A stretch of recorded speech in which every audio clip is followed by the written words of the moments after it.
બાપા કાગડો. હા બેટા કાગડો. એક ગામમાં એક વેપારીની કરિયાણાની નાની દુકાન હતી. આ વેપારી આખો દિવસ દુકાનમાં બેસી ચીજ વસ્તુ વેચે. વેપારનો હિસાબ એક ચોપડામાં લખે. આ વેપારીનો દીકરો નાનો હતો ત્યારે દુકાને આવીને રમે. દુકાનની સામે ઝાડ પર કાગડો બેસીને કા કા કર્યા કરતો.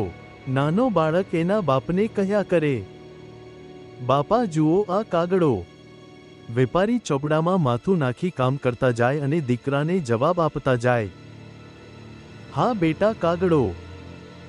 આવું વારંવાર થાય એમાં વેપારી ભૂલથી ચોપડામાં લખી નાખે, બાપા જુઓ આ કાગડો. હા બેટા કાગડો. વર્ષો પછી વેપારી ઘરડો થઈ ગયો અને એનો દીકરો યુવાન થઈ ગયો એટલે દીકરાએ દુકાન સંભાળી લીધી. ઘરડો બાપ કોઈ વાર દુકાને આવીને બેસે અને દીકરા સાથે વાત કરવા લાગે. દીકરાને કામમાં ખલેલ પડે એટલે એ બાપને ધમકાવે અને મૂંગા બેસી રહેવા કહે. ઘણીવાર તો બાપનું અપમાન પણ કરી લે. એકવાર ઘરડા વેપારીએ દુઃખી થઈને દીકરાને કાનિક સમજાવવા વિચાર્યું. એણે વર્ષો જૂના હિસાબના ચોપડાઓ દીકરા પાસે મૂકી દીધા. દીકરાએ આ ચોપડાઓ જોયા તો એમાં વાંચ્યું, બાપા જુઓ આ કાગડો. હા બેટા કાગડો.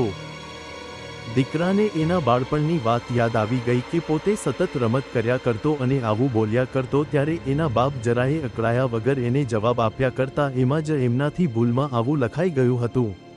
દીકરાને ખૂબ જ પસ્તાવો થયો કે એના બાપે જરાયે અકળાયા વગર એને આવા લાડ લડાવ્યા હતા જ્યારે પોતે તો ઘરડા થઈ ગયેલા બાપનું અપમાન કરે છે અને એમને વાત જ નથી કરવા દેતો. ત્યાર પછી દીકરો બાપનું ક્યારેય અપમાન ન કરતો અને એમની સાથે વાતો કરીને એમને આનંદમાં રાખતો. ઘરડામાં બાપનું ક્યારેય અપમાન ન કરવું.